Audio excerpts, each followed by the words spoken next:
CapeCast. Howdy folks, I'm Eric Williams and welcome to CapeCast, the official webcast of the Cape Cod Times and your source for all manatee news. Again, a manatee has been sighted here at Sesuit Harbor in Dennis. You remember last year, another manatee was found here, created a craze, and ended unfortunately when the manatee died on its way to Florida. So now we've got another one here, last sighted 6 a.m. Sunday. We're here on Monday to try to figure out what's going on this time. So Paul, looks like we had a manatee sighting here in the last few days, and we're wondering how you guys are responding to this, what you're thinking going into the week here.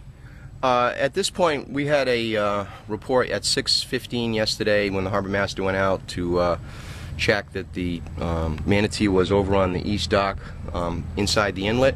We have not had a sighting since that, so we're assuming at this point, since it has to come up for air every 20 minutes, that it's probably left the marina and is heading somewhere else, whether it's heading south or, you know, to another place on the Cape. We're not sure at this point. So we're all standing down at this time. We were told by Nicole Adamy from the U.S. Fish and Wildlife Service that this manatee has been monitored traveling up the East Coast, and it has been going into inlets and harbors in towns, lingering longer than it should because people were feeding it and giving it water. So our focus here was to make sure that the manatee didn't linger longer than it had to if it came into contact with people. So we discussed you know, how we were going to address that, but obviously we didn't have to since it was only here for a brief time. This is where this year's manatee was last seen here in Sesuit Harbor on the cold storage beach side of the harbor. 6 a.m. Sunday, Harbor Patrol saw it. This manatee is about 1,000 pounds, bigger than last year's. It also doesn't have the growth we saw on the back of last year's manatee.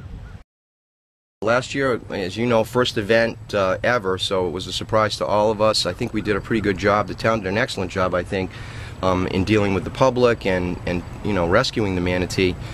This year around, we were going to work closely with Fish and Wildlife and make sure that the best interest of the manatee was the #1 priority.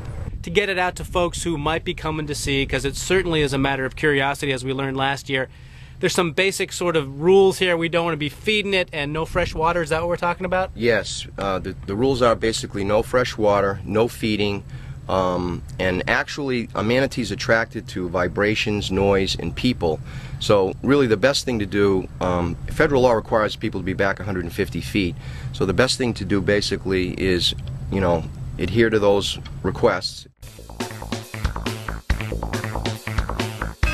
CapeCast.